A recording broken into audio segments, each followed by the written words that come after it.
Hi bro, you're on Time Machine with Ted and Tod channel. Today we dive into another story from the Einstein brothers. Welcome, and let's go. Pros, but they treat magic like a total business. It's all about the bureaucratic paperwork for them.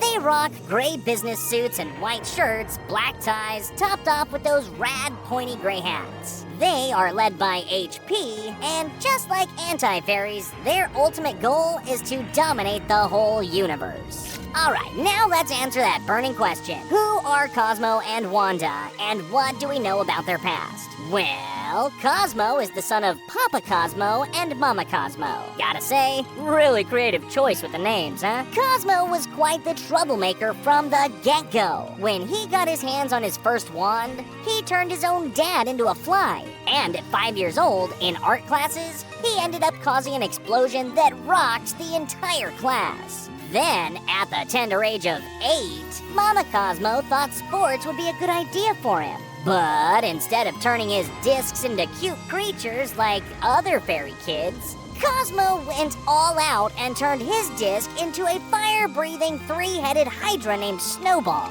He was instated into the Fairy Academy to learn some discipline, but his time there was anything but smooth sailing. It turns out, Jorgen was his 5-star fairy commander during that crazy period. Right from the start, Cosmo caused disasters left and right. On his first day of 6th grade, he turned a poor little bird into that snowball dragon, causing fires and mayhem all over the place. Jorgen had had enough and sentenced him to toilet duty for the rest of his academy days. But as Cosmo grew, so did the chaos he brought with him. In the 7th grade, he made Pompeii go boom by triggering the volcano. Then, during his freshman year, he sunk Atlantis. And, as if that wasn't enough, during his sophomore year, he turned the high-tech utopia into good old Pittsburgh.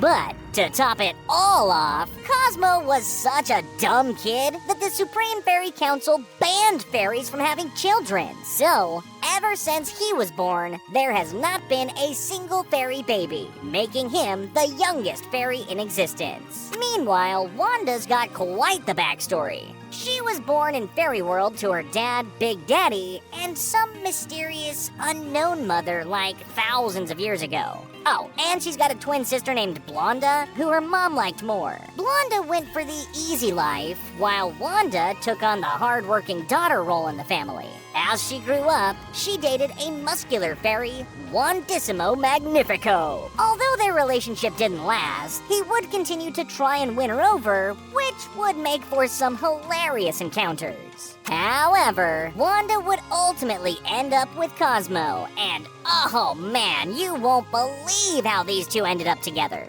So, 9,850 years ago, in the fairy world, Cosmo, the lovable idiot, crossed paths with Wanda at a restaurant. But, of course, he managed to spill the entire dish right on her face. I mean, classic Cosmo, right? But it was love at first sight for both of them. So, despite Cosmo's clumsy and loserish ways, Wanda saw something special in him, and they eventually tied the knot. Their wedding day was quite the adventure, though. Cosmo was so scatterbrained that he forgot what to say at the altar and had to sneak a peek at his notes on his arm before saying I do. During the cake-cutting moment, he face-planted Wanda with the wedding cake. I mean, it's truly a love story like no other, filled with quirks and mishaps. But hey, opposites attract, right? From that point on, they have taken the role of godparents who grant wishes to the sad Earth kids. Now, on a side note, Cosmo's mother was completely against the idea of him marrying Wanda,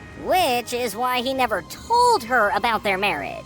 Alright, fast forward several thousand years to Earth on March 13th, 19... Thanks for watching.